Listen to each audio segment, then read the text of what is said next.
Hi, everybody. Hello. Welcome to the class. Hello, how's everybody? How are you, Asha? I'm good. You're good? I'm very good. 7,000 cases today. Yes, I'm trying not to think about that. It's very scary. Oh well. Let's see. Everybody coming in. I'm so sorry. I actually had problem logging into my Zoom earlier. Like I said, my laptop already is time for the end of its life already. It's been taking a time to actually being managed to upload. Okay, wait. Now something wrong with my camera. Okay. Uh, give me one moment to fade and see what happened. Okay, meanwhile, let's settle down, everybody. We actually have 24 of you in the house. Yeah, I can hear some background noises. Hi, Benny. Hi, Daniel. Oh yeah, Daniel, to answer your question, yeah, sure. We can meet for consultation today, okay? After the class. But it's just that I don't know whether did I even reply your mail. I think I didn't lah. Huh? I didn't, right? Because I've been replying quite a number of people. I don't know who I reply to, who I don't. Okay, all right. So see you later. Mingye, good evening. How are you? I know you have been having a very busy time at work, which means today's topic is going to be exceptionally relevant to you as well. I can hear a very noisy background from Gary earlier. I think Gary is still at work. I can't be sure. So, hi, Zicha. Hi, Inya. How has everybody been? How has your week been? Hello, Asmira. Share with me. What happened to your week? Hello, is there audio still? No lah. Just now already you off the mic, ma. It's just that short moment, Gary, that when the moment you came in, the here was very noisy on your side. So I assume you are at work lah. Are you okay or not? Hi, Wei. Hi, Zhao Yuan. Hi, Yiming. Makes me want to aspire to As Miera, I got my first vaccination and still recovering the post effect. Oh, why? What happened to your what's your side effect? Is it the fever?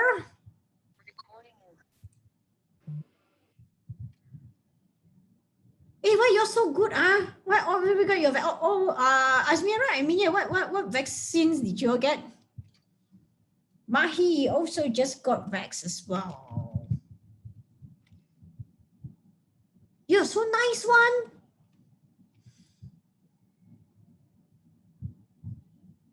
Yeah lah, I've also been waiting since February, Asha. I've been registered on 23rd of February until now. I still haven't got anything. Gary, mine is AZ. I see. So you got AZ. All right. How about everybody else? I registered the AZ when it was open last month. Fought for it, okay? Yeah, fought for it with your finger, right? Press, okay? All right, guys. Again, not very exactly sure what went wrong with my camera. I'm trying to just readjust the settings. Give me one moment. Xianghan is vaccine free there. Yeah. It's free here at the moment. We'll know about in future.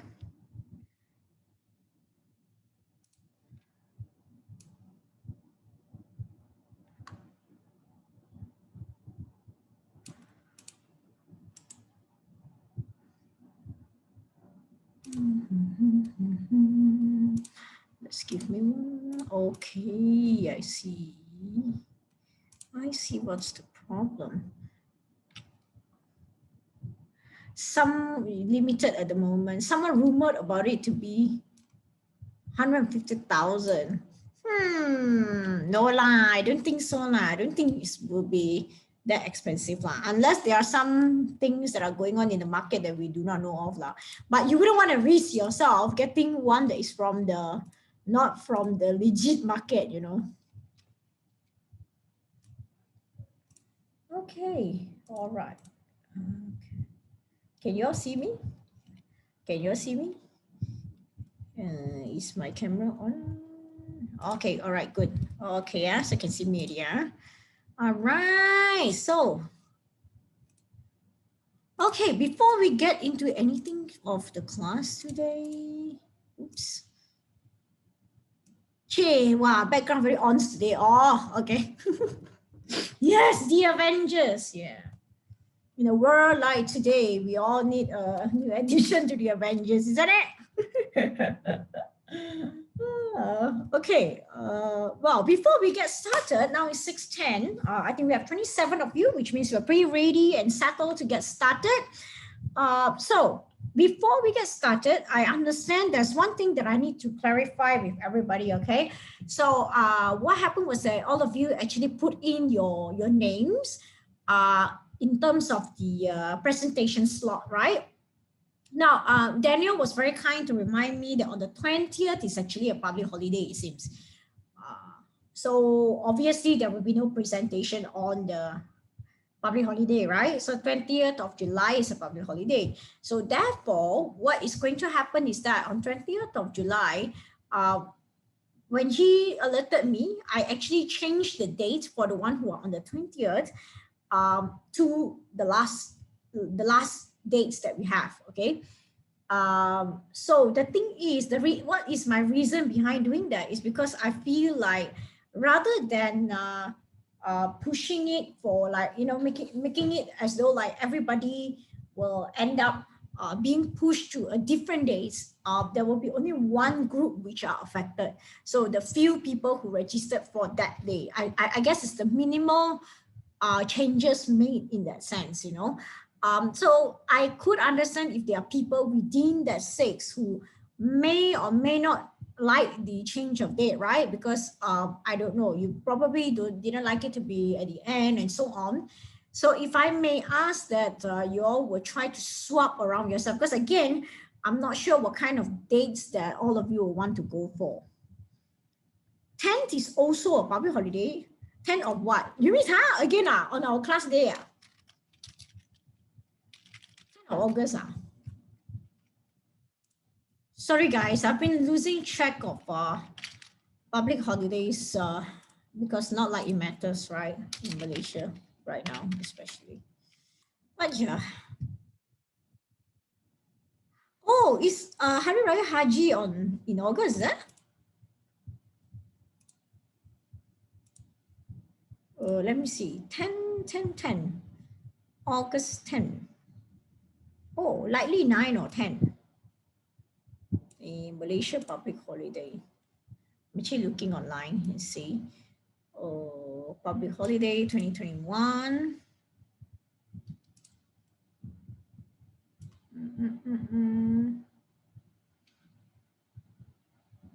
So 20th July is Hari Raya Haji, okay. So 10th of August is actually our Muharram celebration. I see. So we did have 2 dates that are not available, guys. True. Okay, so that would be quite a thing for us to consider, because then that means there will be 2 classes which are affected, which means we may need to replace that 2 classes. Any suggestions on the ones who are affected, on the ones who are on the 10th of August? So if you are, what do you all think? Do you all think you want to go ahead on a public holiday for the presentation, or yeah, I haven't really think about ways on how to go about it. If you know, that means there will be 2 different dates. I don't mind anything. Okay, all right. I follow majority. Yeah. Any idea for those who are affected, especially? Okay. If you I don't know what is your preference. You know, if you do have any preference with regards to the presentations, please, it will be good for you to alert me right now. Okay.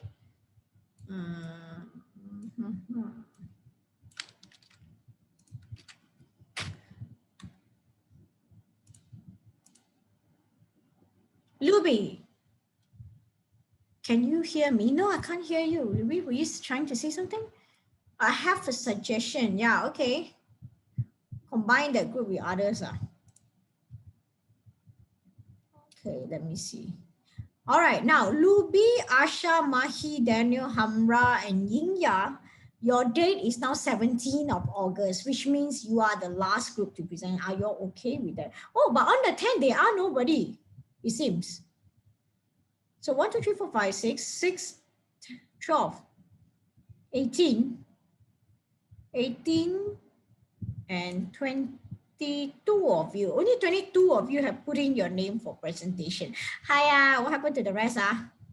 Okay, in that case, can we not move us to, but maybe put us, divide us into the other weeks? Okay, so if that's what you guys prefer, okay, so right now there are nobody on the 10th, right? So what I'm going to do is I'm just going to delete the dates on the 10th of August, I mean, okay? So if that's your preference, right? Delete cell. Okay. So if that's your preference right now, we have the date on 17th of August. Okay. All right, that means, yeah, you guys are right. I guess we will just have to open more slots, okay? In that case, we really do need to get on to finish all of the turns quickly. That means per day, we may only have, yeah, okay, we will keep to this date. That means there are 4 different days where you have to go, okay? 13, 17, 27, 13th of July, 27th of July, 17th of July, and 3rd of July, okay? Now, based on your preference right now, just put in your names accordingly to whatever dates that you want, and we will see how to readjust again, okay? We might need to have more turns for everybody. We may just try to cram it up if that's what everybody prefer lah. I will see everybody's preference first, okay? Luby, put properly lah. Put inside the column lah.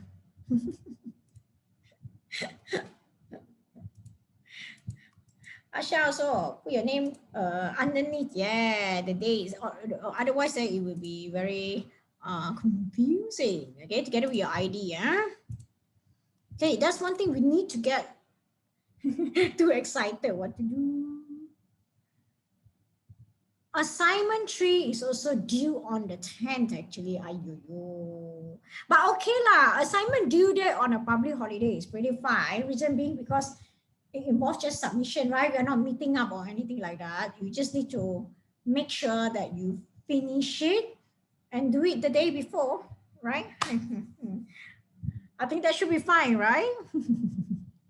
So I think dates of the assignment due date should be kept to what it is lah. It's just that the presentations is the one that needs to be readjusted, right? Okay, so meanwhile, while we are talking about it and while all of you are putting the date of your preference, can I ask if there are anybody who would like to ask questions with regards to the presentations that will begin next week itself, right? You know what to do. It's just 15 minutes presentations with your slides to be submitted, okay? I will open up the link. You will need to submit your slide, all right? So you just need to deposit your slide. It can be done before or after the presentation, but my suggestions for you will be that you upload it after your presentations, because just in case there's any last minute changes to the slides, you can still do it. Reason being because, of course, certain things can be added to the slides if you want to after the presentation based on my comments as well. Now, everybody got 15 minutes. Is there a turning in for this assignment? No, because it's based on slides, right? So there won't be any need for turning in. And also, of course, it's based on your personal experience anyway. Is there any person banned to talk about? No, why will anybody be banned to be talked about? Leadership style or anything that needs to be banned? Well, of course, I don't know how sensitive are the info, because I think there were students who were asking me and say that, if let's say I want to share my personal experience, maybe some of the people's name I will not say it out or something, so some people, of course, and I'm like, of course, if you need confidentiality of the place you work or the people you work with, that's totally fine. But of course, I can assure you, everything that's in the class remains within the class, right? And that should be the way how it is lah. Recordings of the class is always available. So just be careful with your presentations, right? But I don't think there's anything really sensitive about leadership style anyway, right? So we have 9 of you on the 13th. Well, we left Yingya on the 17th of August. Yingya, in that case, would you want to change your date? Okay, so we have 13th, 27th, and the 3rd of August. All right, so any question? Any question for anybody with regards to the assignment, how to do it? I think it's pretty straightforward, right? Like I said, remember, this is really more about your own reflection of your own leadership style. And of course, I think there are some people who have been approaching me, asking with regards to the differences of styles and the words approach. And of course, when you talk about style and you talk about leadership style and leadership approach, when you say approach is more about your inaction, or what is being reflected at the workplace, whereas the style is more like your personality and your the way how you like to handle things on a consistent basis, so at the end of the day, just remember that we are looking at leadership style to be more straightforward, right? So we are looking at leadership style, and we are just basically looking and trying to understand, based on your experience, what do you think work and what do you think don't work, so no questions, yeah? No question, everybody is tip-top ready. Are we going to talk about one of our experiences, or as much as we want to talk about? Bengi, the answer is as much as you want to talk about. You can share different occasion, different situation to illustrate your point, but make sure you keep within the 15 minutes due date. For group project 1, is the due date extended to 17th of August? No, Minye. Like I say, we will still maintain it on the public holiday date, okay? Okay, doctor. So we will maintain the group project 1 due date lah, all right? I think this week, next week onwards, okay, we will be talking about that, all right? I think it's time to start working on project 1, because the presentations, I think all of you are clear what to do. So probably next week onwards, we'll start looking into the group project 1, right? And if at the end of the day, should there be a need of extensions or all that, let's just say, so when you say we can submit our slides after the presentation, so if we present on following weeks, no lah, only the ones who presents are the one who will be submitting first lah, right?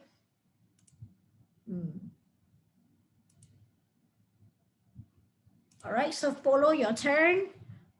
Whatever you are done, just submit it in, right? Doctor, is there a test that we should take to identify our leadership style, or just identify it based on our own perception? It's really more, some people, you can use both approach, Khalid. Actually, that's a very good question, right? I think there are already some of you in this class who have taken some leadership style tests that you found online. It's all over online that you can find a leadership style test, right? Of course, the thing is, all these tests are not 100% perfect, right? So the thing is, it can be a benchmark, and I will highly recommend it for those who have not so much of leadership experience, and you are not very sure where you lie. You're like, I'm not very sure what kind of leader I am. So if you're not very sure what kind of leaders you are, then doing the test can help. But let's say you have done the, you have a lot of experience.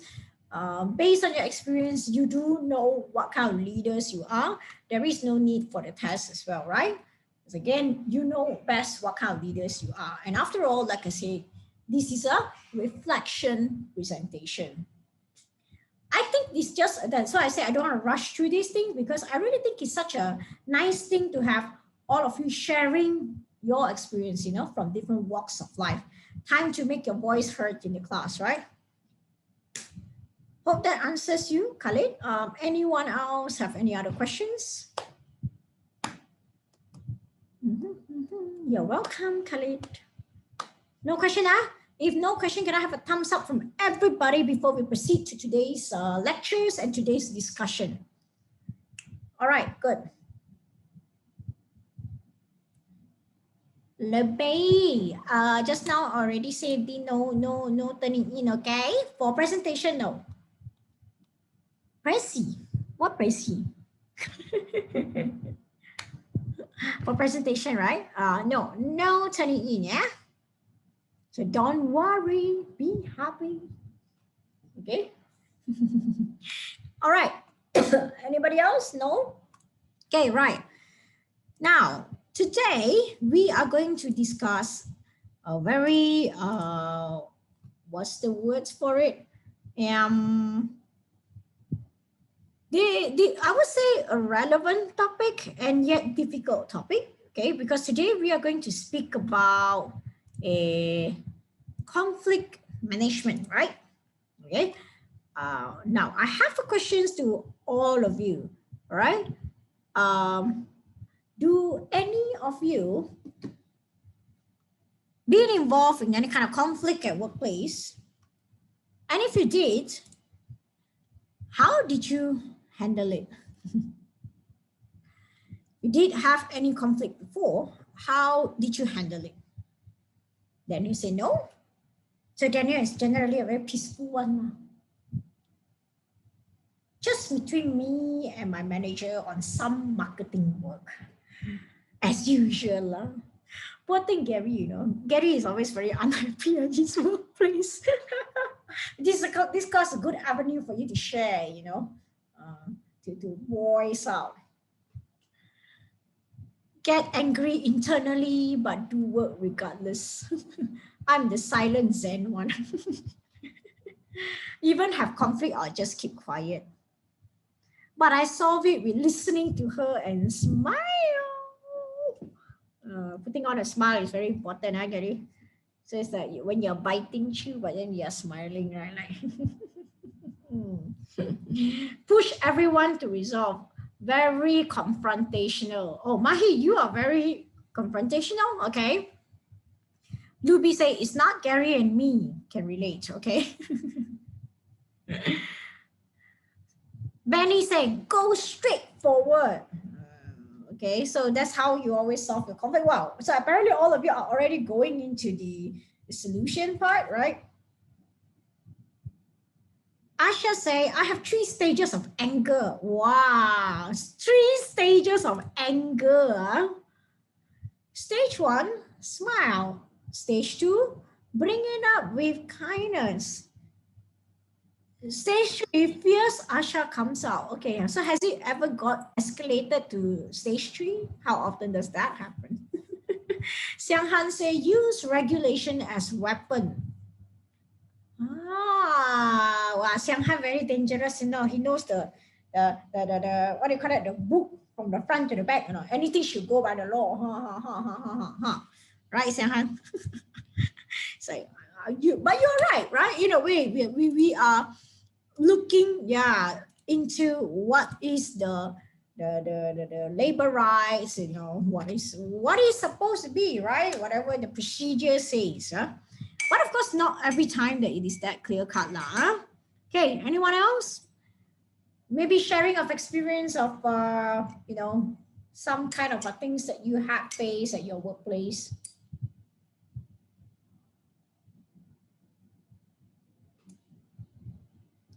Anybody? No, wow, all of you are generally very peaceful people, which is very good. Okay. Right. So, of course, why do we have to mention today? Today, we're going to talk about a few important things. Okay.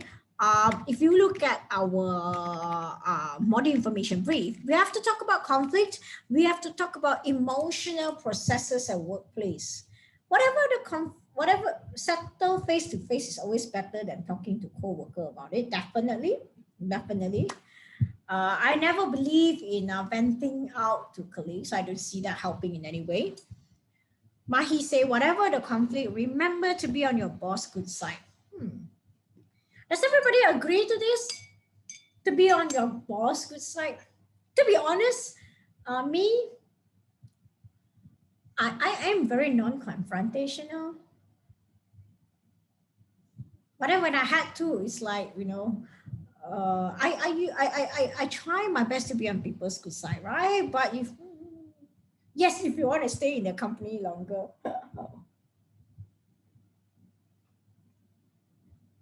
Sometimes if he cross the line, you can't always obey him. I would say, I guess it depends on what the issue is about. If you are getting bullied by your boss, then it's a whole different story, right? Depending on situation, if the boss is forcing you to do some shady stuff, then okay, good.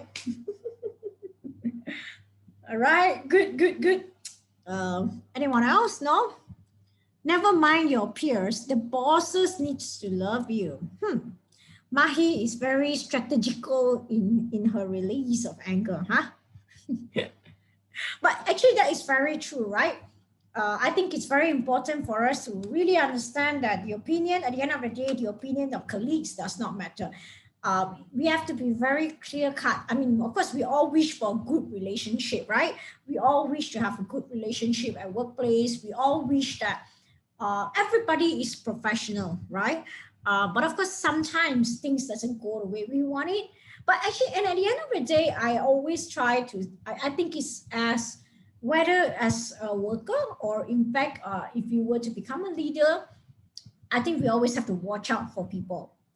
I mean, at least that's what I always tell myself, even sometimes though people take it for granted, things happen when you are trying your best to, be nice and be kind to people. Well, of course, there comes a time where sometimes you also have to stand up for yourself.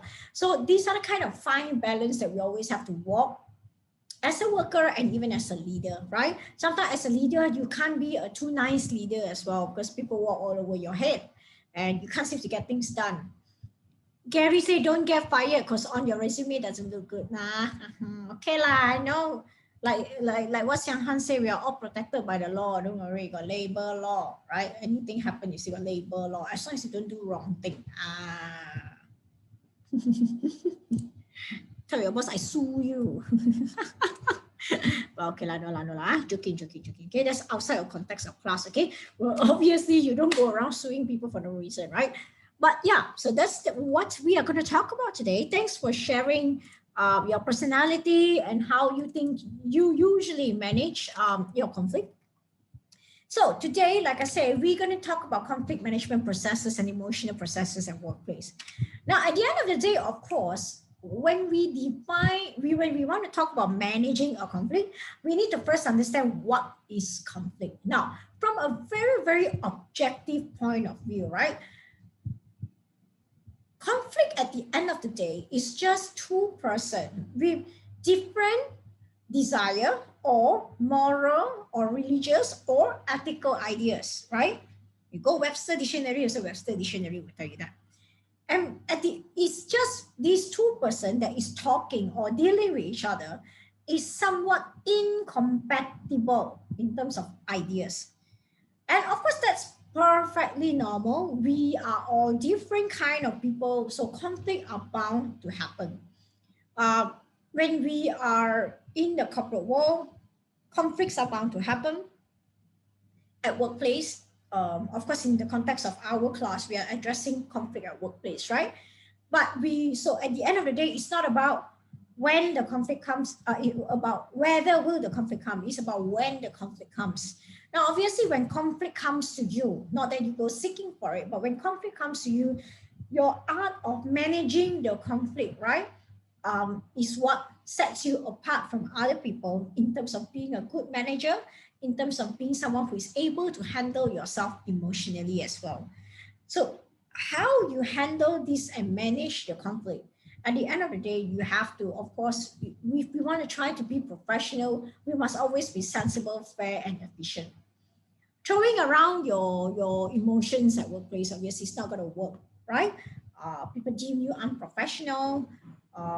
We just need to know how to manage it. Of course, there are different types of conflicts there are. If we were to look at all the literature that has in place, conflict can be interpersonal and intrapersonal. So in case you're wondering what's the difference between the two, interpersonal conflict is of course between two individuals. So me and you, maybe we have some kind of disagreement. Intrapersonal is within yourself. That's how people always come about, like, you know, on your shoulder there's one angel, and then on the other side there's this devil on your other side, right? So it's like, and both of them are talking to you and trying to get you to do things, right? It's like right now you're like, you have probably one angel that will be like, okay, let's concentrate on class. And then you have the other devil who is telling you, come lah, let's go and I don't know, have a nap, you know, while the class is ongoing. So probably you have two different sides, right? So interpersonal and intrapersonal. Intrapersonal is really something, a battle within yourself. Intergroup and intragroup is the one that is very likely to happen within companies as well, where within the same group, you call it intragroup. Intergroup is between group A and group B. Of course, in companies that sometimes can be happening between the, say, communication department with the HR department, or HR department disagreeing with marketing department, you know. Things can happen like that, especially, or sales team A is directly in conflict with sales team B, you know. So these are intergroup kind of a fighting. Or thirdly, you have what you call the competitive ones, competitive kind of conflict, or the destructive kind of conflict. If you were to look at the literature overall, they tend to segregate it that way. What's the difference between a competitive conflict and a destructive conflict? Obviously, there are some conflict which people say, you know, is healthy competition, right? You create the sense of like, we are going against each other because we are trying to boost the sales at the end of the day for the company, or trying to make the company a better place. So if you are competitive kind of conflict, that's fine. But when a conflict becomes a destructive or a very negative kind of conflict within the company, it's disrupting the way things are working, then that is very bad, right? So these are the kind of things that are available out there that causes conflict. Now, in every conflict, okay, if you were to look at this, okay, conflict doesn't pop up out of nowhere, especially in the context of a company, which is why even earlier when Asha was saying that she has 3 stages, right? So conflict always builds. It doesn't happen in a day. It oftentimes builds over time.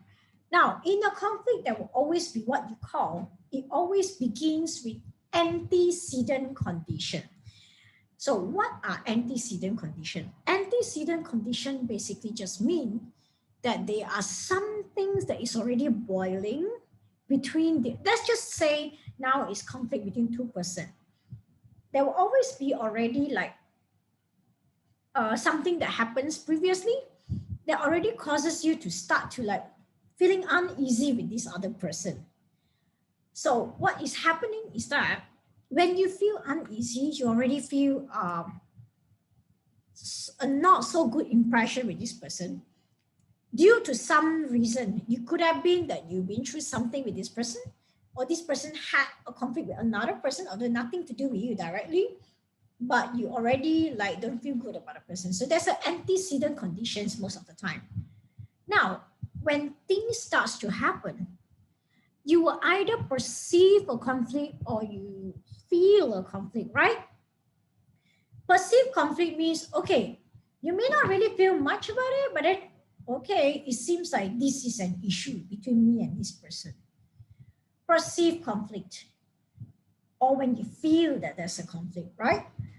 So when these two comes together, when you are already feeling it and you're perceiving that there is something that's going on, if it doesn't get solved, you manifest the behavior, right? You end up either fighting, you end up either talking, you end up, I don't know, telling your boss, or you will manifest a behavior towards the conflict, and then you resolve it or you suppress it, right? And then what is the resolution aftermath? What is the end of the conflict? What is the result of the conflict? So you see, it always helps that if you are a manager, especially when you are managing the conflicts between your subordinates, um, um, you see, even when I was a program director, I had to manage conflicts between lecturers or between lecturers and students, right? You need to know how to manage it, all right? And when you look at it from a more objective point of view, when you actually take a step back and look at it as like a whole process, and it's nothing personal about anybody, but rather that, okay, it seems to be like there's a difference of opinions over here. So what is the gap and how can we address it, right? But what we are always looking for is the aftermath, right? We will hope for a positive resolution rather than a negative one. Obviously, as we all know, through common sense, conflict suppression is basically sweeping it under the carpet. So you kind of like probably you fight with this person, and then there was no resolution to it. There was no solution to it. You are just suppressing it, and then of course, if you were to suppress it, it becomes an antecedent to the next arguments that you will have, or the next level of conflict that you will have with this person. Volcano go boom eventually. Yes, Mingye. So obviously that's not really something we want happen, right? Now, what is it that can start? Remember, I say there will always be an antecedent. In a company, what exactly is usually the antecedents of conflict? What causes a conflict? It's always scarce resources. That means resources is not enough for everybody. So when resources are not enough for everybody, issues starts to happen, right? Either between colleagues or between the boss and the subordinate, because we don't have enough resources. Number two, of course, when you have conflicting attitude with the other person, your attitude is very different from the other person. You don't agree to their value. You don't, there's just differences in terms of attitude. Number three, of course, unclear law and regulations, right? When sometimes, job scopes are not clear, or sometimes people go around finger pointing, right? That's why people always laugh that, in the office, it's like, you write an email to team A, and then team A send to team C, team C send back to team A. People pushing the blame or finger pointing around when something happens, because there was like a loophole within, like, hey, this is your job, not mine. And you say, no, it's not my job, it's not my fault. The fault lies with whoever, right? When laws and regulations are unclear, conflict tends to happen. Of course, communication barrier can happen. Sometimes you say A, but the person interpreted it as B. Therefore, there was a conflict. But miscommunications or communication barriers, I think, are generally not that difficult to handle once you understand where the barrier is. Now, need for consensus. This is the worst scenario, where if you want everybody to be agreeable to something and you need all of them to agree, yet some people agree, some people don't, that is always the most challenging thing, right? Unresolved prior conflict, of course, that's also another thing we have to always deal with, right? Whenever there is prior conflicts that happen, like I mentioned earlier, if you sweep it under the carpet, it becomes an antecedent for the next conflict that you have. And your knowledge of self and others as well. I'm sure you have come across people who are just very defensive, probably because they are insecure, right? At workplace, some people get very defensive when you question their work, for example. When you question their work, when you ask them questions, they feel the need to be very defensive because they are very insecure with their own work and with their own selves, right? And also how you perceive others. There are some people who think that they are above everybody else, and even in the way they talk to others, they talk down to people because they have such high perception of themselves, But that's the thing, if you want to be someone who is good at work, want to be someone who is a good leader, you must have a very accurate knowledge of yourself, which is again why we are doing one of our assignments is self-reflection. Lame as it may sound, reflecting on your own self is very important because if you don't know yourself well enough, nobody else do, right? So you need to know very objectively your strength, your weaknesses, where you lies, what is your standard, where is your level. Be very transparent with yourself, be very objective, and try to really get an accurate picture of yourself. You see, that's why leaders who are very, very capable, they often have very secure knowledge of themselves, right? They know exactly what they are capable of and they know exactly where they stand, which is why sometimes you can see great leaders and you think that they are super humble because they just know where they are. They don't feel the need to parade themselves when they are very self-secure and assured with what they have.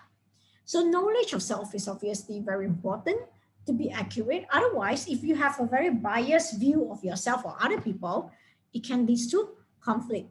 And that is, at the end of the day, is where racism became an issue at workplace. Gender bias happen at workplace because you don't have an accurate knowledge of yourself and of other people. You kind of feel like, oh, just because this person is a female, this person won't be a good leader. But is that an accurate knowledge of that person who can be a female, but who may be a very good leader? So are you also having an accurate knowledge of the other person? So that is again a question, right? And all these things can be the antecedent of conflict. It can cause a conflict to happen. Now, as a leader, you have to understand that you can also be susceptible for being the person that creates the conflict. All right? Why so? Especially when you're not being a role model. You tell your subordinate to do one thing, yet you do another thing. Or you take credit for your team's work without acknowledging or recognizing the people under you. Being very judgmental. And when I say send written messages over here, I'm talking about, how sometimes when you write things, which is why I think, if I'm not mistaken, Mingye mentioned earlier, right, that face-to-face meeting is always good. Verbal and face-to-face communication is oftentimes very important in conveying a message, especially when you're having a conflict. Why so? Because written message can be construed very differently. Passive aggressive written message, see? Yeah, possible, right? I mean, of course, people at workplace are often passive aggressive, right? For a while, they say like that. For a while, they say like that, right? Or even as a leader, a lot of leaders have this mindset of making that your subordinate should always be the one that come and see you. Or you have this perception that, I shouldn't be so accessible to my team. I should stay away, keep a distance. Of course, power distance sometimes, if you look at it theoretically, it seems to have people who think that power gap is important. But yeah, if you are constantly inaccessible, if you are constantly expecting your subordinate to come to be the one that come to see you without you proactively approaching your subordinate, your relationship with your subordinates can only go so far. And when you are leading a team, are you creating an individual approach or are you creating a team approach? And then the way how you talk to them, are you telling them? Are you consulting them? Or are you deciding together with them? We talked about dealing with organizational changes previously, right? Whenever you introduce any changes without consultation or discussion, that's probably one of the easiest way for you to create conflict among your subordinates or with your colleagues, that's, of course, these are all the things that as a leader, there is a possibility of you being the one that creates the conflict. Okay. Now, I think needless to say, right, to everybody, why are we addressing the issue of conflict at workplace? Because when you talk about conflict at workplace, of course, it causes people to be stressful. It causes people to be absent from work. Your staff turnover is very high. People tend to quit the job, right? Because people are just like, okay, I had enough. And the higher your staff turnover is, the more unstable your team is. People are very demotivated and people become non-productive. These are all very serious effects of conflicts that actually many studies have been made to show that conflict at workplace is one of the reasons why companies result from one year to another year can actually go all the way drastically down with lots of financial losses if conflicts within the company is not being addressed. Okay. Now, let's just stop there before we talk about resolving the conflict. Any thoughts so far that anybody would like to share? What do y'all think are any other things that can cause a conflict at workplace, or as a leader, what is it can leaders, subconsciously do and ended up creating conflict without themselves really realizing it? Maybe you are in a position of the subordinate that you feel that, my boss shouldn't have done that. Otherwise, that's what caused the conflict. Boss maturity can cause many conflicts. Mingye say false positivity. Can you elaborate more on that, Mingye? Asmira say favoritism. You're right. Favoring one staff over the other, right? Of course. Actually, that's the thing I always find very amazing one, I don't know why people can actually have favorites either. I mean, how unprofessional can you be, right? That you can actually have favorites either in your workplace. Agency is so common. Gary, what is so common?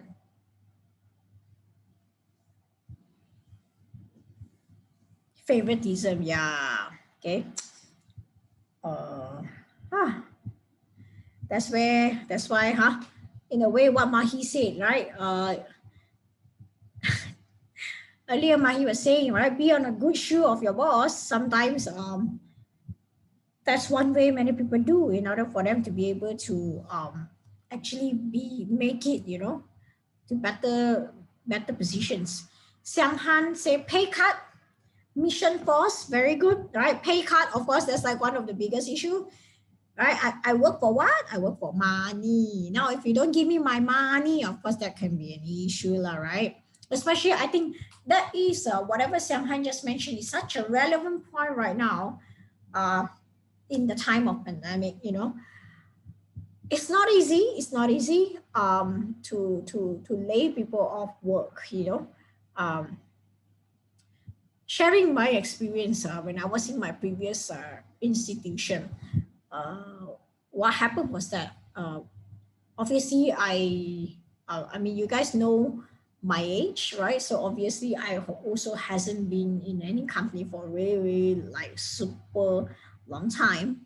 So when I went into my previous institution, what happened was that I finished ROI and then I went into another private institution for teaching, right? So I'm teaching, and then when I went in, I also hit the postgraduate program in that university. So when I hit the postgraduate program of that university, what happened was that we, unfortunately, due to economical situation, one staff will have to be let go, right?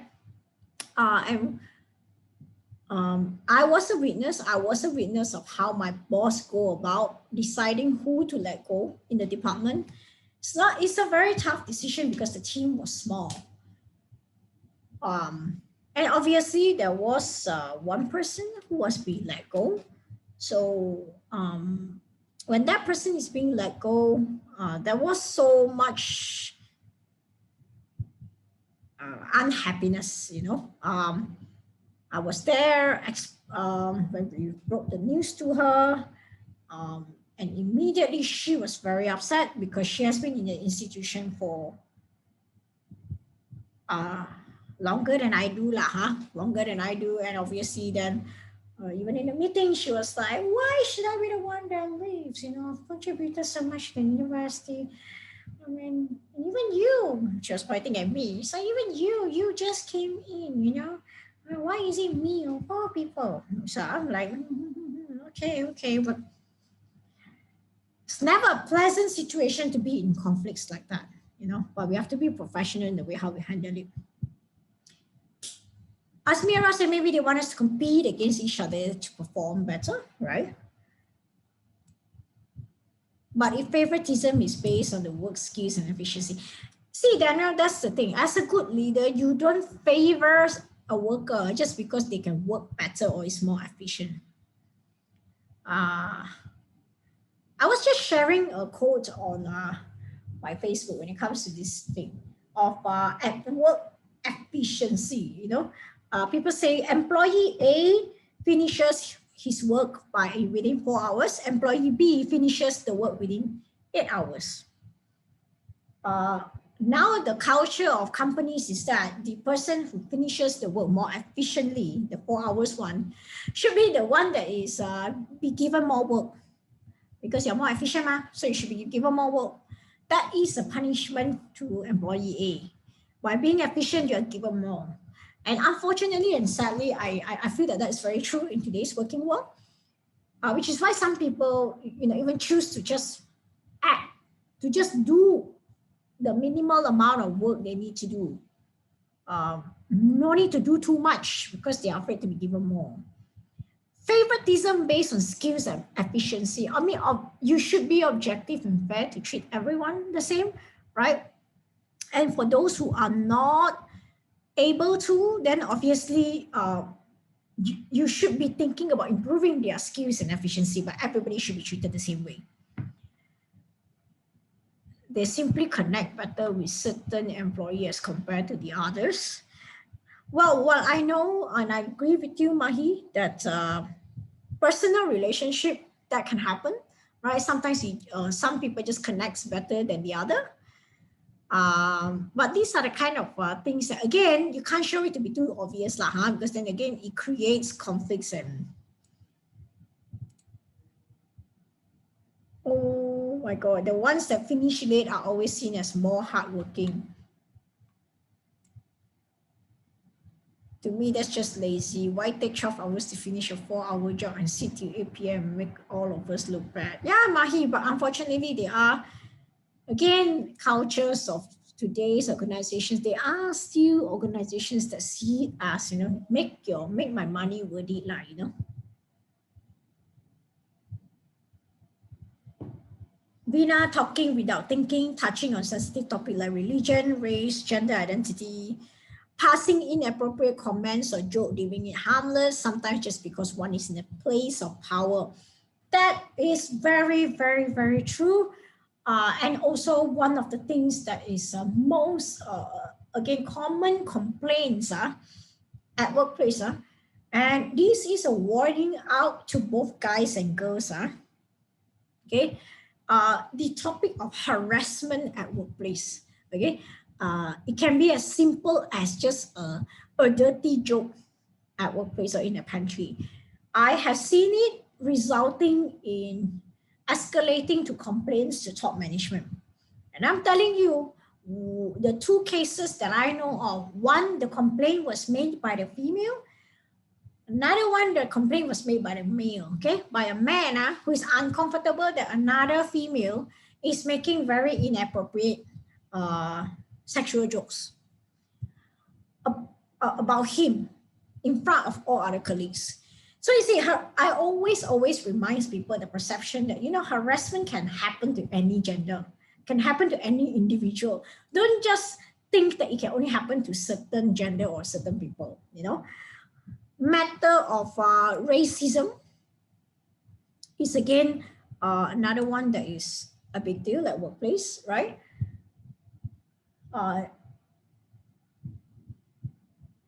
Oh, even back to the case that I was mentioning to you guys earlier when we are sitting there. Actually, I wanted to bring this up because I wanted to tell you all this particular part where when we had to let go of the employee thought that because she's the minority of the race in the department, unfortunately, you know, and she felt that it was a racist move or a racist result. You know, it's like we let her go because of race, but that was never the case. But unfortunately, she took it that way, and we really had to like just assure her that no, it's not that. We are basing it on the work performance. We are basing it on redundancy of your job scope compared to other people. Who, I mean, you know, at the end of the day, if you are a boss and you are being objective, you are looking at who can contribute more in times of need, right? When you are trying to fire someone, right? One can only act like they don't mind it for a while. Volcano waiting to erupt, precursor for conflict. Yeah, that's right. So again, jokes, you know, jokes at workplace to me is something very delicate. Not everybody have the same sense of humor as you do. Not everybody like your approach. So always be courteous in whatever joke you're making at workplace. Don't try to get too comfortable, you know, especially if you are in the position of a boss or a manager. Reminder, ting, ting, ting to everybody, okay? Yeah, all right. Now, let's talk about the resolution of the conflict. So, okay, we know what causes it. We know what can happen. Now, how do you, at the end of the day, resolve a conflict? Well, if you were to look at the literature, there are 5 ways, most commonly known to be the way to solve conflict, which is competition, accommodation, avoidance, compromise, or collaboration. If you were to look at your sides, right? Competition is always a win-lose situation. Okay, you two have conflict, right? You two fight until see who win. I mean, I'm not talking about physical fight, right? It could be like, oh, so both of you also want to get the promotion. Then both of you fight it out and see, you know, you perform better this month, and then I'll see whoever that wins, that's the person that will get the position, you know. So competition is one way, but that will always be not the most recommended way because it's one person is winning, another person is losing. We are always trying to seek for win-win situation, right? You can choose to accommodate each other, of course, as a win-win. Avoidance is a lose-lose situation. Compromise is a lose-lose situation. Collaboration, when you choose to work together, is a win-win situation. Now, I'm sure many of you are raising your eyebrow. Can anybody tell me why is compromise a lose-lose situation? Why is it that compromise, a method often used by many people, is a wrong method for you to resolve conflict? Mahi said, no one gets what they want. You turn back your self-moral. Mahi said, everyone leaves disappointed. Xiang Han said, because you can compromise to wrong. Ziqiang said, the conflict is not resolved. Because if both of us hate each other, it's going to be very conflicting. Okay, keep it coming. What else? Why more compromise is not a good thing?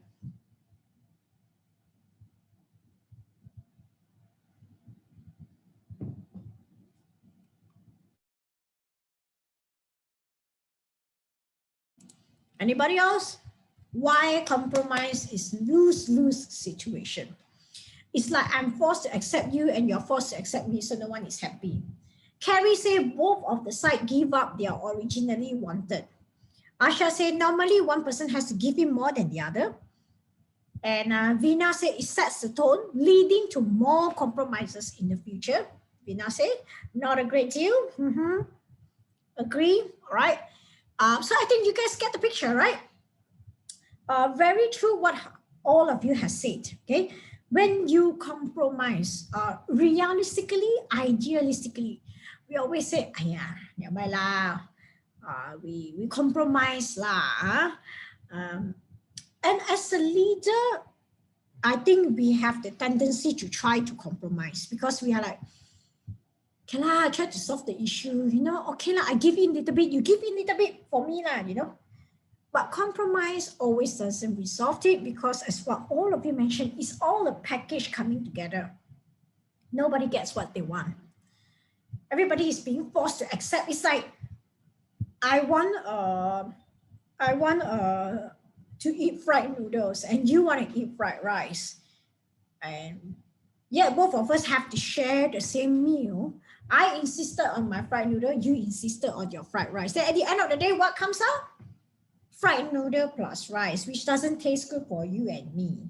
But we are both forced to accept it because we have to compromise to each other. Lose-lose situation. And of course, very true, what Asha mentioned, sometimes one person will have to give in more than the other. There's never a balance in compromising, right? So therefore, accommodating and collaboration is often seen to be the best way of resolving conflict, all right? And now, let's try to do the how would you navigate exercise. Toilet paper, okay, should roll. When you put in toilet rolls into the thing, do you think that it should come from the top or it should be the other way around where you pull from the bottom?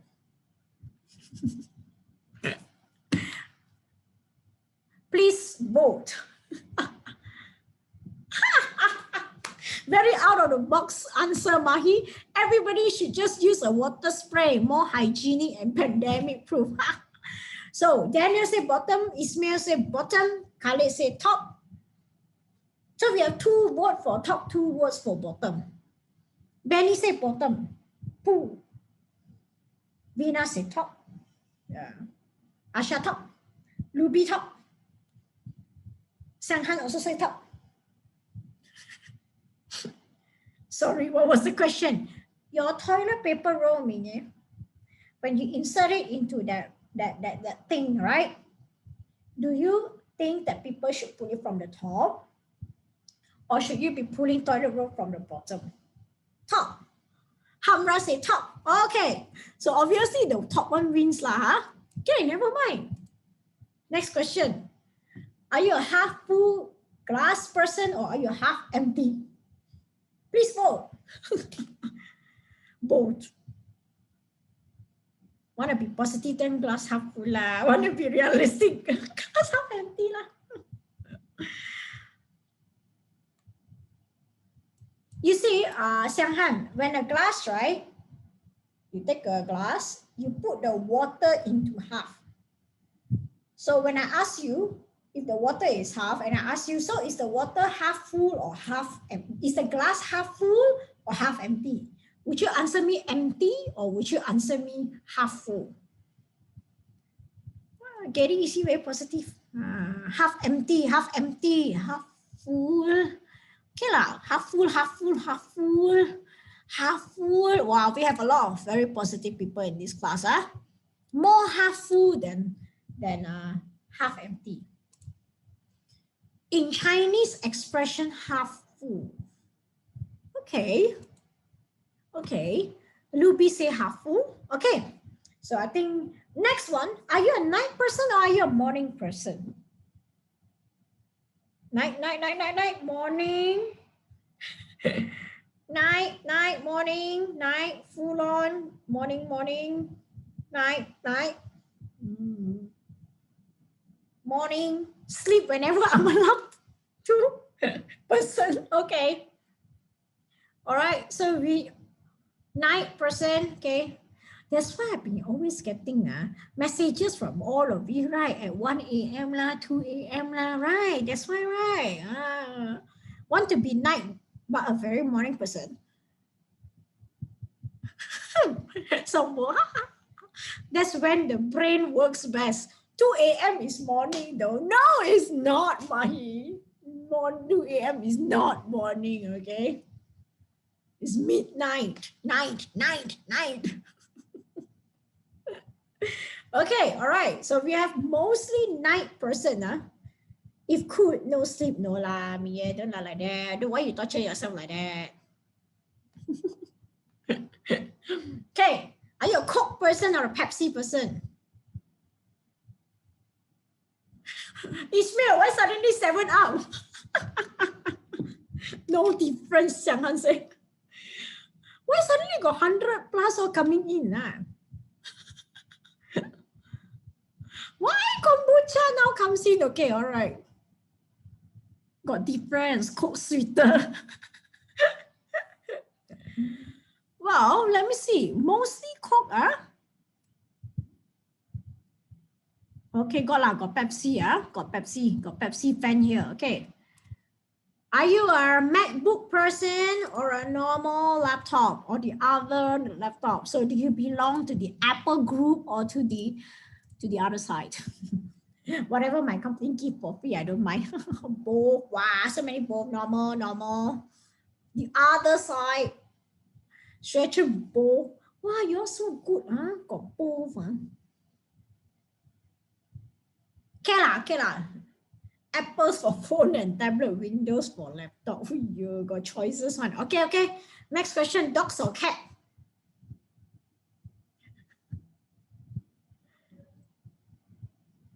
Oh, Daniel, don't so random.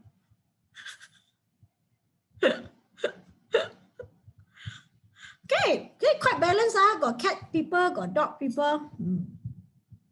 Samsung or iPhone? Last question for everybody.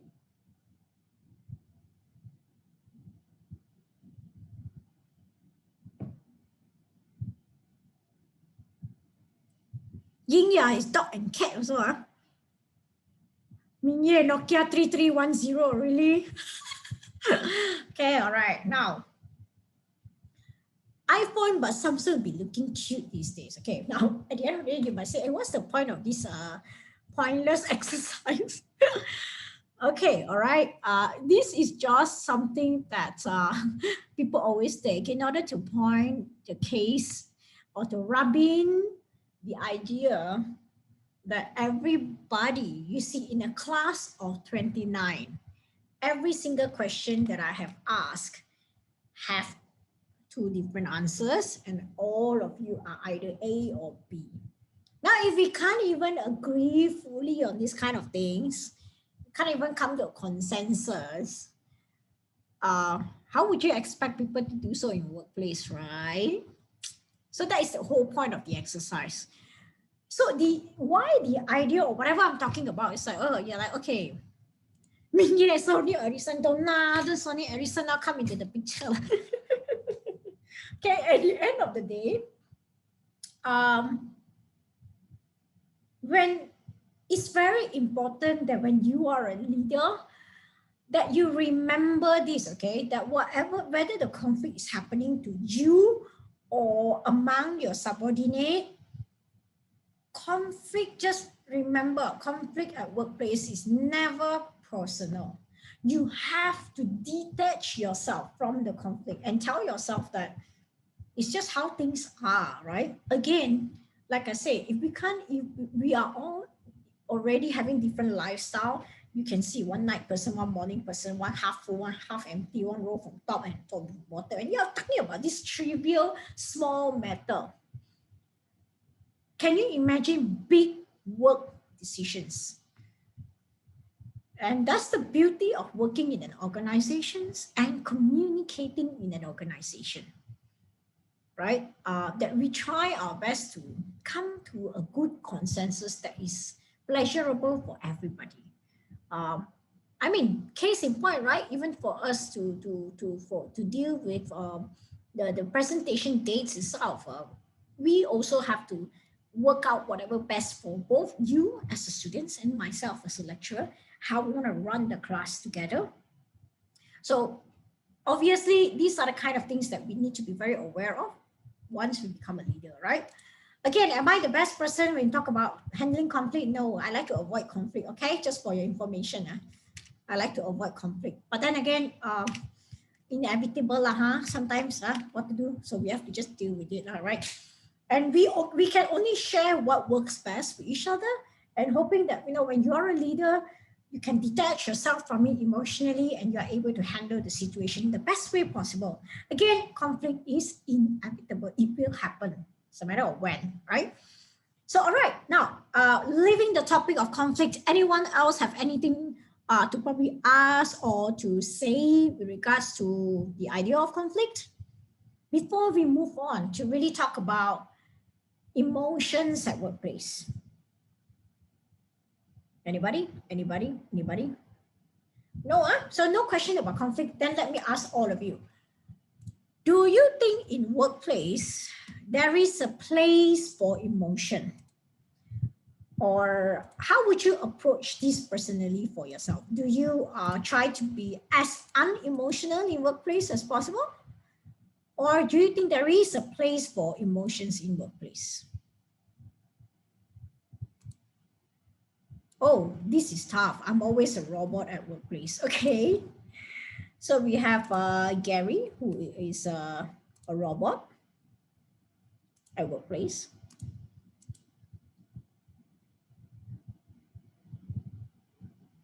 Brain jam. Where Asha suddenly brain jam already? Mahi say 100%. We are emotional creatures, but navigating them with your brain is important. I think a little bit of both will be. Xianghan is about transfer yourself into another personality. So Xianghan, are you saying that when you are at workplace and when you are personal, you are two different types of people? That's interesting. Okay, so how are you personally and how are you at workplace? When you say you're very different, why don't you why do you feel the need to be two different person? Luby say I'm a robot when my boss is mad at me. I'm emotional when it's creative time. Why do you need to be emotional when you're creative?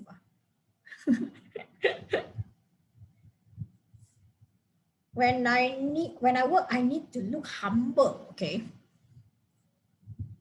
I think we lead with emotions. When we feel good, we tend to work better. Okay, so Luby say, because we are all very invested in our ideas. So it comes, something like your baby, right?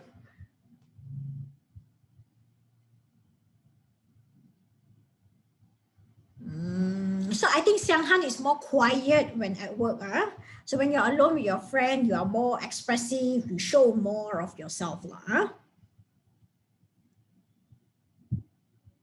Okay. Well, but at the end of the day, I think we can all agree whether Mingye say in the workplace have to be positive, to be motivational, but usually I'm just unwilling to focus on tasks at work at hand. Okay. What about the rest? Well, anybody else have other things to share? Do you think the question is, do you feel that there is a place for emotions at workplace? In China workplace, if you are young and showing too much, it could bring you trouble. Well, I think sometimes being young also is a problem.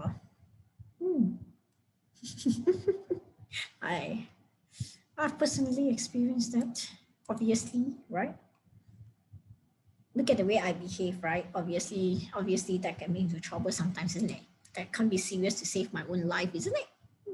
So I agree with you, Xianghan. Asha said it's just a matter of whether we choose to act on those emotions. No, that should be a very more precisely, Asha, than I should ask the question. Do you think you should act based on emotions at workplace? If we weren't emotional, we wouldn't need HR. Good point. Without heart, everything become mechanical. Masalah. Problematic, Any other input? What if the boss is very emotional? Would that be a disaster? Good question, Gary. So, Minya said yes. Vina, masala. So it's problematic when boss is, because the word that Gary used is very emotional. Of course, very emotional will never be good lah, huh? I enjoy emotional bosses, make them more human.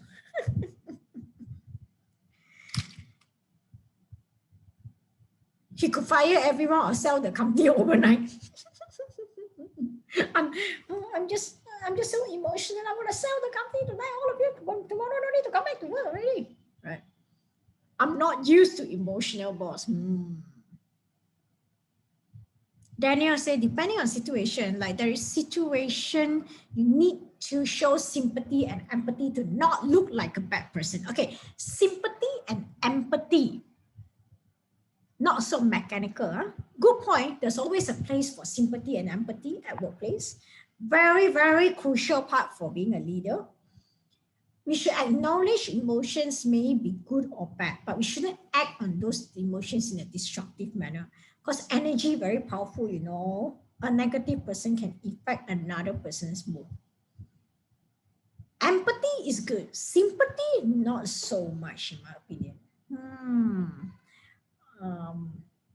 Well, empathy is always better than sympathy, right? And being empathetic, understanding what people are going through, but being sympathetic, probably the person doesn't even need you to sympathize, or the person could use your sympathy to manipulate you in turn. At the end of the day, the intention is key, So Gary said there's a boss in this particular agency. The boss didn't agree with other stakeholders. So instead, he bought over their share so he can control it. So take all the share and no need to listen to all the other shareholder opinion already, right, Gary? Sympathy makes you too close to the case, conflict of interest.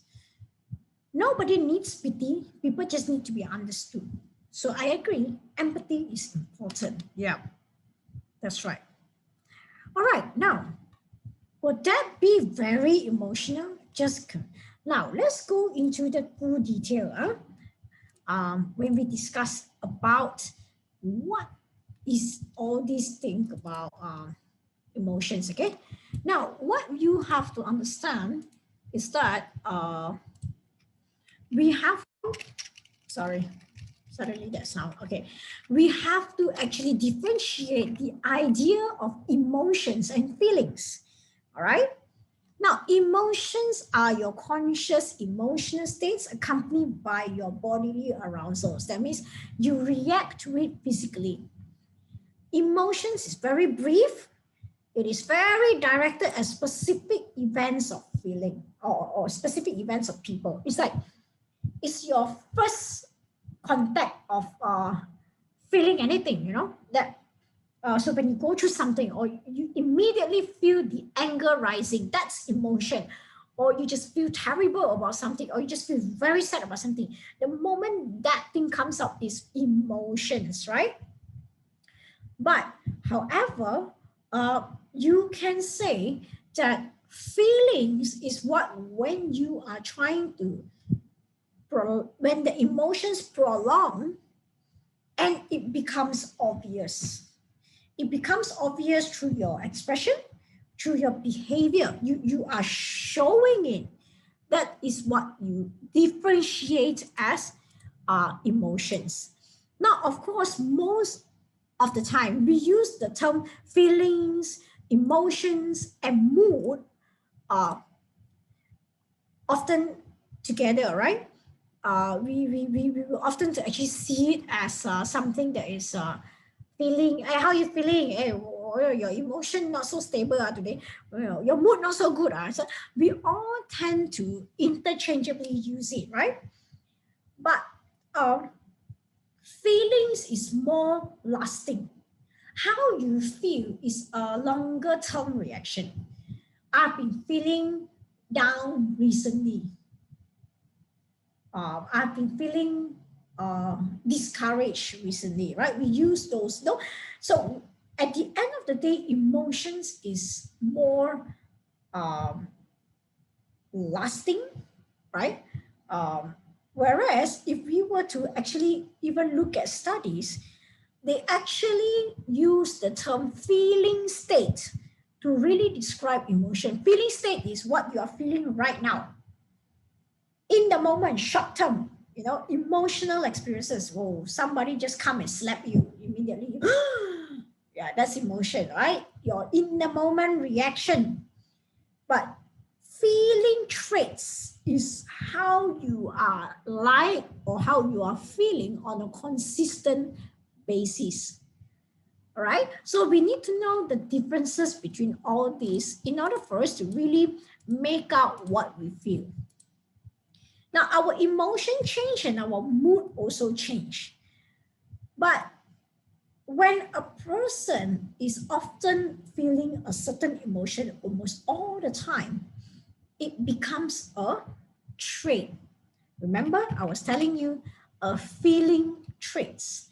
It is a more stable tendencies that more often than not, that is how you feel. It could be very happy, it could be very positive, or could be very negative, right? But why at workplace we look at that?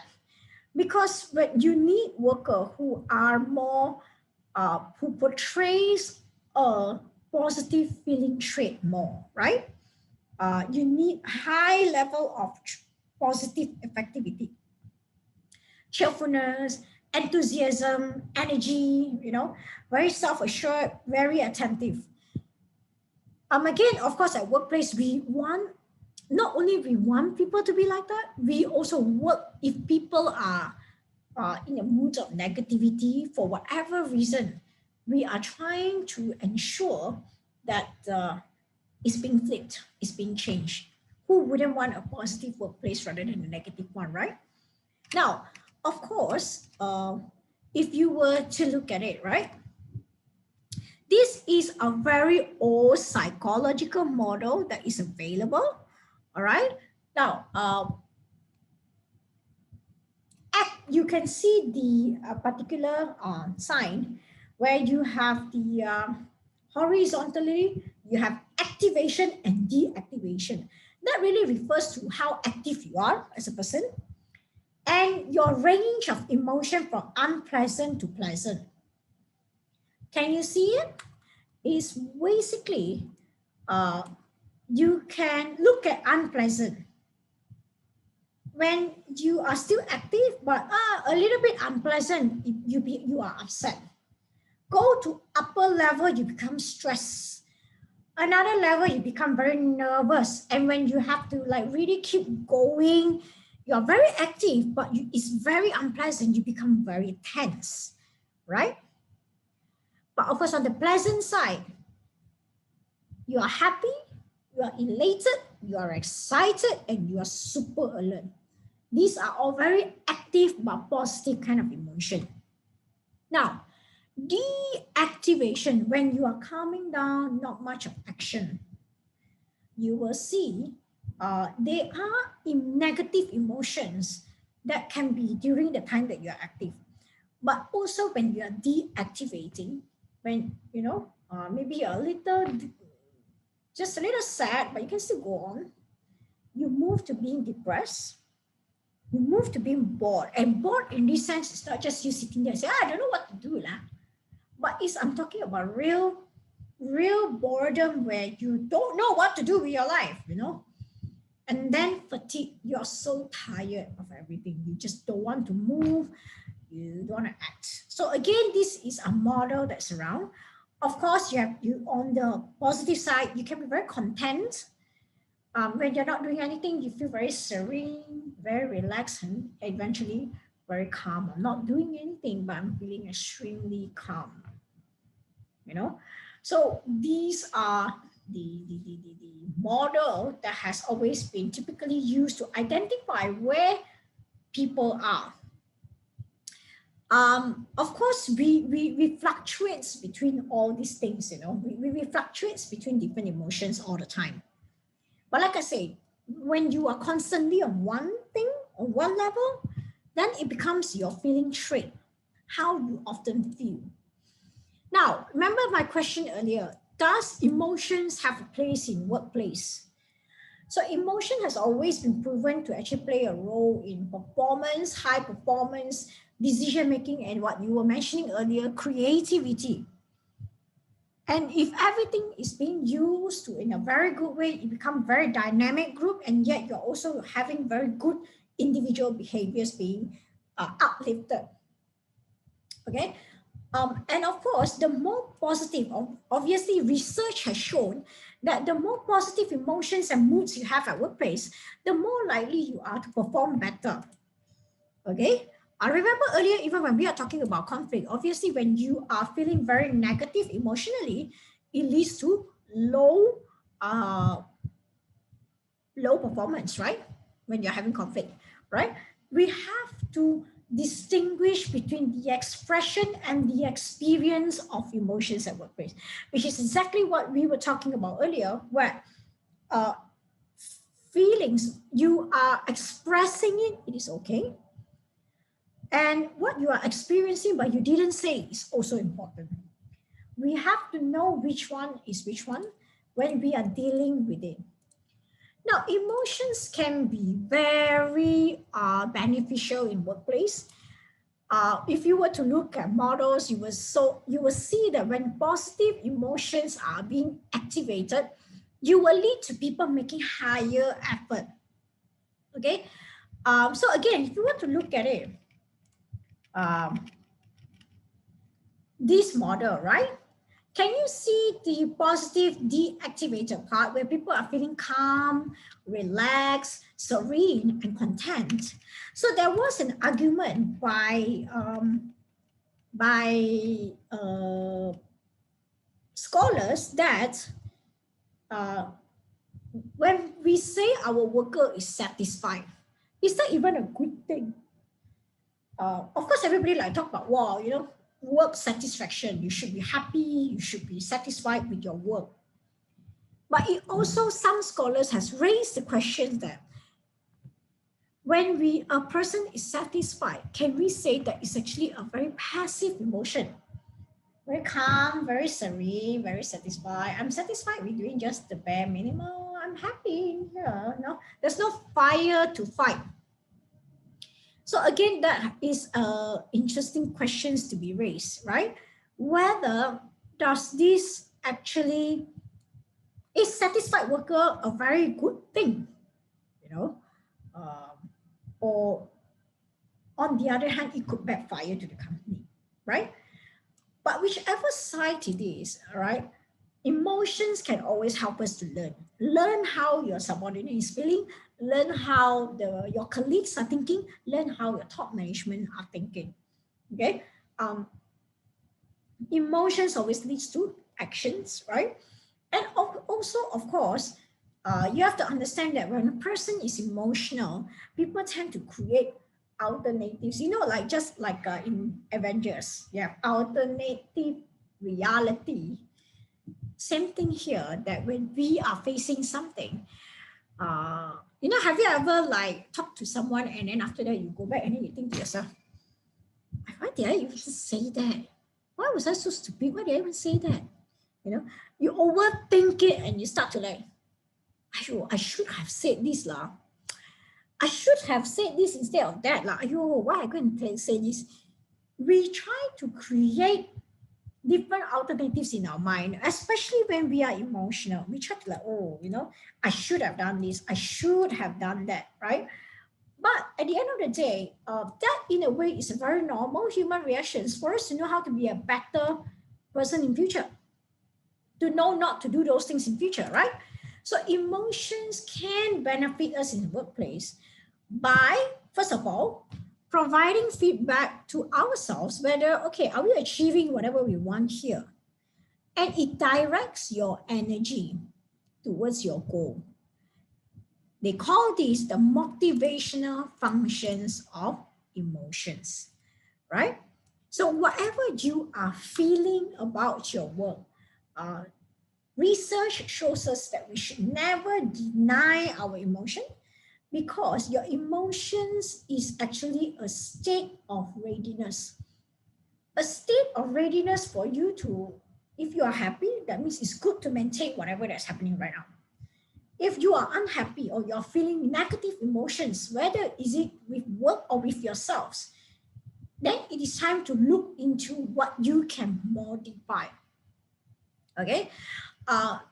Taking your emotions into consideration is what helps you to engage into behavior.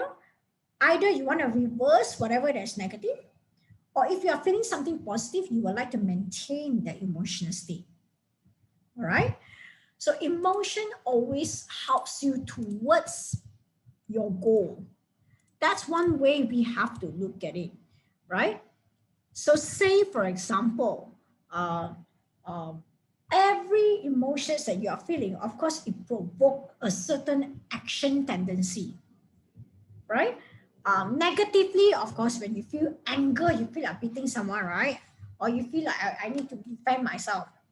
When you feel sad, you often like very disengaged. You feel like, oh, whatever, or you feel very helpless, very disgusted, right? You just want to, or you have a lot of fear and anxiety. A very common action tendency is that when you are fearful, you want to run away from the situation. So again, these are some cues of your emotions and what you can do. But of course, we are trying to negate and remove all the negative emotions to eventually you want everybody to feel joy or happiness at workplace, because when you achieve a goal, you will want to, you feel happy when you achieve a goal. But at the same time, being happy and joyful is also what brings you to achieve the goal. It's actually a two-way thing. So again, to answer the questions I raised, emotions does have a place in your workplace, but not in the way how emotions have place in your personal life. It's different. Emotions at workplace, especially if you are a leader, again, it's about how to achieve the goal, how to achieve the goal, how to lead people emotion to eventually leads to that. All right. And of course, you sometimes have anticipated emotion. You know that when you do certain thing, this is how people will feel. Or you know that you do certain thing, this is how you yourself will feel, because you have experienced it in the past. In business world, for example, people who want to invest into something, they always imagine like, wow, imagine if I make this much of money from my investment, how happy I will be. So you tend to make a decision based on what you anticipate your emotions is going to be. But again, your emotions should be used to achieve your goal, right? So your emotions can come into place, but the goal has to be clear. What is your decision-making process? What's your goal? And then the emotions are supposed to come alongside and help, all right? So yeah, I think I've said that, all right? Now, one thing we have to understand is that, especially if you are a leader, there is this term called emotional labor. Emotional labor means you are trying to project a certain emotion towards the outside world or towards the people you are leading. Okay, so you therefore most of the time a very good leader, they are trying to do they observe themselves, how they present themselves, for example. So they want to try to project a certain emotion, how I look, how I move my body, how's my tone of voice when I'm talking. These are all, if you were to look at world leaders, it's all done very deliberately. World leaders, they often seems to carry this image of calmness, so when they talk, You often feel like politicians are so boring when they talk, but have you ever thought of it that a lot of world leaders, they made it intentional for them to sound calm when they're talking, to slow down, and also to have a poker face, you know, most of the time, literally unemotional, so they can't really tell what they are thinking. These are all part of emotional labor as a boss. You need to project a certain feelings. But of course, even your subordinate also, you want them to actually have a certain emotional display from your staff as well. Especially if you're in service line, right? Flight attendant, supermarket cashier, hairdresser, smile. Nurses as teachers are supposed to be caring, you know, right? Smile all the time. Service, we smile. Yeah, okay. Now, why am I even mentioning this? I just want to share that this is something that a lot of people are actually really looking into it. Sharing my experience that I once went to a pharmacy, a medical center, all right, a medical center to interview the head of pharmacies due to some of my projects on organizational communication. And it was very interesting for me to note that the medical center that I went, they actually have this rule of or protocols of what to do whenever any staff, nurses, pharmacists, doctors, whenever you see any patient just walking down the corridor, what you have 3 steps to be done. Something about, okay, you must first put your hand here, you must then bow. So it's like step 1, step 2, and then ask them, hi, my name is blah, blah, blah. How may I help you? And I'm talking about they are making it a standardized action in the whole medical center, okay? So whoever the staff is, you all must say these 3 steps whenever you see any patients, especially those you have never met before. Okay, so these are kind of things that you want to labor the kind of a positive emotions into the workplace, right? Okay, it can get too technical. The medical center that I interviewed, they actually impose it, and then they actually have people who do like spot check, you know, spot check whether are you even doing the thing that you are supposed to do or not, you know. So again, these are what you call like that's why it's called emotional labor. You purposely arrange the emotions to be obvious. All right. One, of course, it can be surface acting. All right. Hans Chow, another researcher, says, whatever that I just shared with you, put your hand and then, hi, my name is Constantly. How may I help you?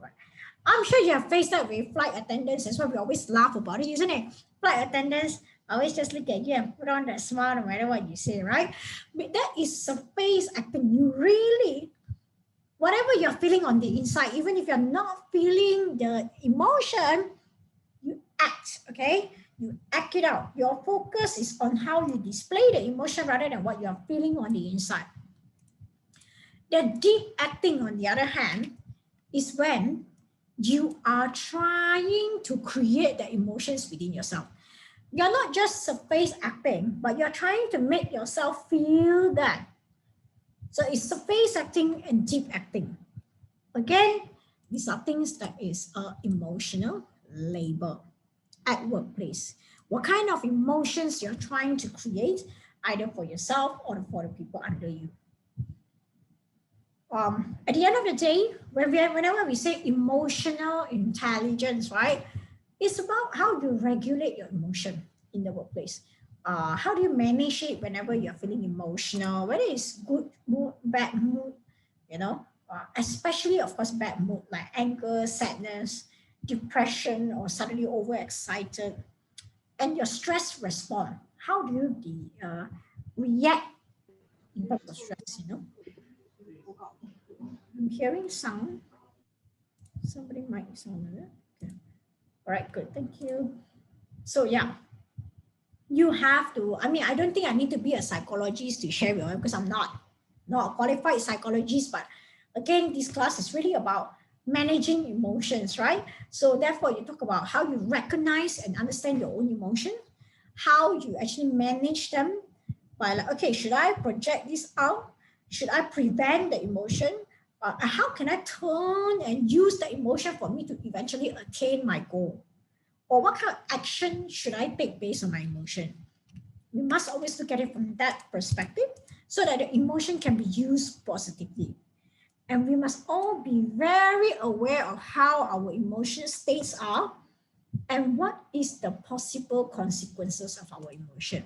I think this one needless to say, right? People always say when you're angry, you don't talk first. You might regret the things that you say, right? Now, obviously, there is in research, okay, by Patrick's in 2011, the distinction between your ability, emotional intelligence, and trait emotional intelligence, okay? Now, ability, emotional intelligence is your intelligence to monitor your own emotion and also other people, that you are able to read how other people feel and people's emotion.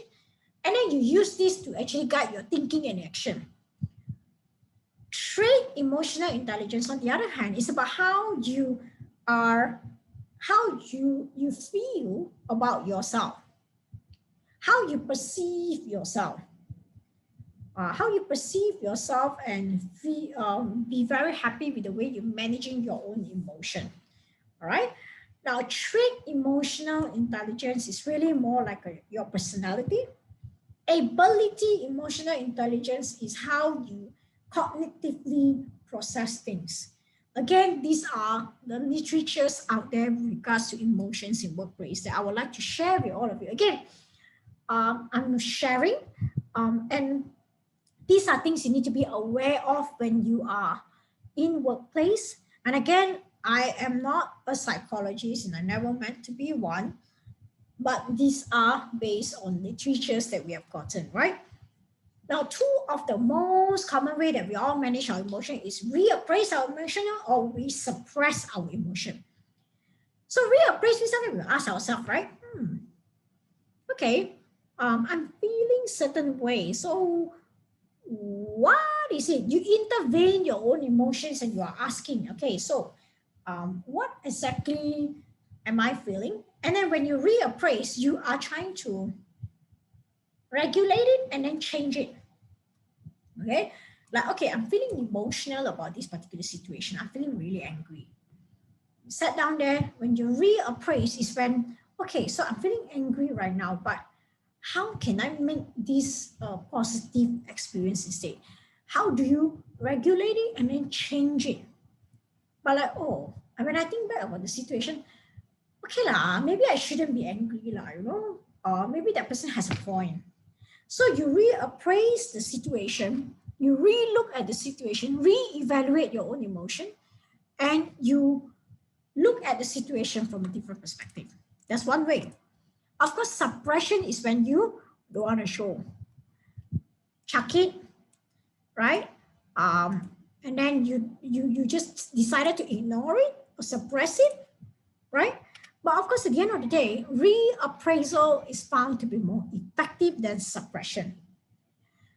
So when people are saying that, you know, you should deal with something heads on rather than just keeping it a secret, that is actually a very important aspect of managing emotions, okay? And it's often found to be a way better solution compared to just suppressing and not saying anything about how you feel, right? So yeah, that would be roughly what we are covering today. Now, one last thing that I would like to just ask all of you before we are, while we are taking attendance, okay, let's just take attendance first. Huh? All right, any question from anybody with regards to our lecture so far? Anything you would like to ask, anything you would like to add on?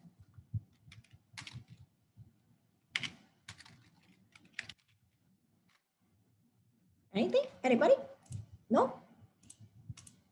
So far, so good, yeah. Okay, so while you are taking attendance, okay, I think we will go further into another topic, possibly. Okay. All right, waiting for attendance marking. Please take your attendance, okay? Last questions before we are all dismissed is this. We will discuss further on this, but it is one very important topic that we will have to talk about, which is burnout. Feeling burned out at workplace. Stress and burnout, again, two most common things why people leave companies, and two most often felt emotions, especially in the time of our pandemic. Remember just now we were talking about feeling traits. We have been in the pandemic for 1.5 years. So obviously, whatever emotions that you are feeling, it may be here to stay. So it's one thing that we all have to be very careful into looking at in terms of how we ourselves are feeling, especially when we are working in this time of pandemic, dealing with all the changes that comes along the way. How do we exactly deal with the changes, you know? How do we deal with our feelings? How we manage our emotions is very, very crucial at this point of time, right? Now, if you are feeling burnout, that means, you know, you are feeling tired of your work. Last question is, how do you personally manage if you're feeling burnout at workplace?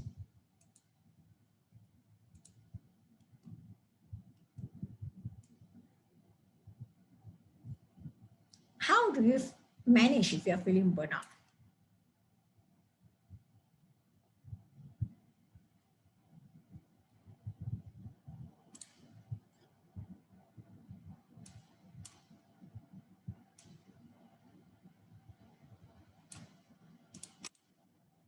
Remind myself I need to money to shop more. Luby say, if I feel burnout, I sleep after I go home. Xianghai was like, drink a glass of wine. Mahi said, remind myself I need money to shop more. So it's retail therapy for Mahi. Good for your emotion, maybe may not be so good for your pocket. Cheaper than a therapist though. Gary, I realize I don't know how to. Oh, poor Gary. Gary needs some help. How to deal with burnout? Work. I don't. I tell myself it builds character and cry myself to sleep. Yiming, enlighten me. Think about the consequences and calm down. Xi Chang said. Anybody else? Minye poor thing. Hey, Gary, at least he has an outlet, okay? At least he's like, oh, he builds character, he cries himself to sleep. At least he does something rather than like, I don't know. I think, Gary, you have a lot of buried, suppressed emotion underneath, you know? Daniel say, listen to song and continue working. Strong, huh? Wenjie secretly crying. Asha, reprioritize and shut off things for a bit to get things in order. Burnout means exhausted or angry or sad. Xianghan, when you say burnout, that means you are exhausted. That should be more of the expression of burnout, right? You're so tired, but you're constantly exhausted. That's where it leads to burnout. Bills keeps a person going. Yeah, realistically, right? Kali say, rest and share how hard the day was to someone, expressing it out, okay? Benny, distract attention, escapism. But to be honest, the last time I was burnt out, I quit my job. Okay, well, that will be the teaser for the next class, okay? So next class that we are, next week onwards, right? So next week we will begin the class with the presentations by everybody who have basically signed up. Let me see, how many people are presenting next week? Okay. Be prepared. Weeks of presentations. We are going to be a little bit longer than usual because, right, we need to finish everybody's presentation. So be prepared with that. Okay. So on the 13th, we have 9 of you presenting. Okay. 27 also we have 9. So 18. On the 3rd of August, we have 1, 2, 3, 4, 4 person only so far. So on the 17th of August, we don't have many names. Only Ying Yao's name is there so far, but I believe more will be signing up because I think we have 18 plus 4, 22, 22, 23. So there are still some people who hasn't signed up, but whatever it is, the 9 on the 13th is confirmed. Okay, so I will only, okay, I'm going to project this, the list right now. Wenjie, Khalid, Zhao Yue, Ziqiang, Tongxin. Oh, and Wei Jian, sorry, Gary's name. Hamra, Luby, and Prashana, or the 9 of you will be presenting next week, okay? Asha, Prashana, Asha, yeah. Can't find this at times.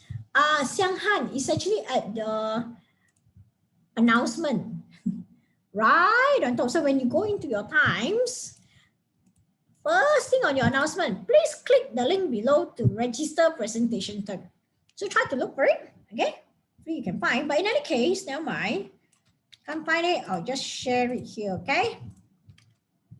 Now, I shared the link already, Xiang Han, so you can see the link. Easier for you to fill up your name also, but no more on the 13th, okay? 9 already, very maximum already. You're welcome, Xiang Han. So, maximum of 9, that means, but try to keep the presentations. 15 minutes is, I'm talking about maximum, okay? If you guys could squeeze it less than 15 minutes, it also will be great, all right? So you don't have to time yourself, but nothing beyond 15 minutes. That is to be fair to everybody, right? So expect the class to last a little bit longer next week because we'll have everybody presenting. And then we will wrap it up with a simple lecture. And again, if you don't have enough time for the lecture, don't worry, I will pre-record the lecture also. I'm just making preparations in case the class, lasted too long. I want everybody to enjoy the presentations, right? We don't want to rush through things. We don't want to make everybody too tired, staring at the screen for 3 hours, 4 hours, just wanting everything to be over, right? And shut down. I don't want that to happen. It'll be okay even if it is 5 minutes. I'm not sure if you can actually tie up all your point in 5 minutes, but you make sure you answer all the relevant points, that is stated in the assignment brief. Short and simple, no problem. Yeah, I think 5 is too short. Okay, 10 then. See, intra complete now. You have to debate with yourself how many minutes is your presentation. Okay, everybody. Thank you so much for the attendance taking. I hope everybody had a pleasant class. I hope at least, something is being gotten. And possibly, these are the topics that we will carry through in the upcoming weeks as well, right? So thank you very much, everybody. For those who have not had dinner, have a great dinner. For those of you who already had your dinner, had a pleasant night ahead, okay? So thank you so much, everybody, and have a good night. And I think I'll just meet shortly with Daniel for a quick consultation, all right? So thank you very much, everybody. Daniel, please stay back, yeah? Bye.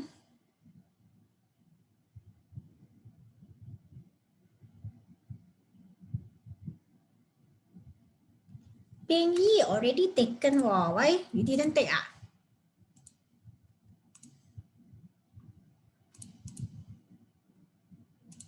Yeah, I'm not sure whether it's still available or not. Benji, you try? You still got 19 seconds only.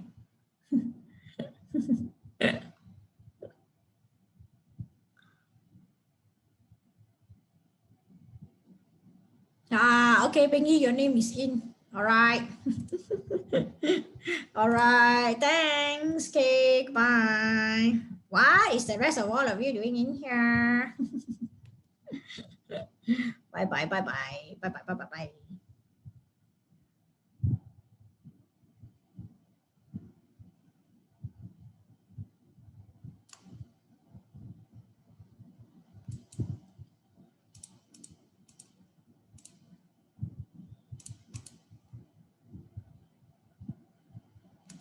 Ying Xue, Hai Gang, stretching. Tiger, anything? Are y'all even listening? Any issues? If not, I'm just going to remove y'all. Okay? Hello? Hello? Right, time to end.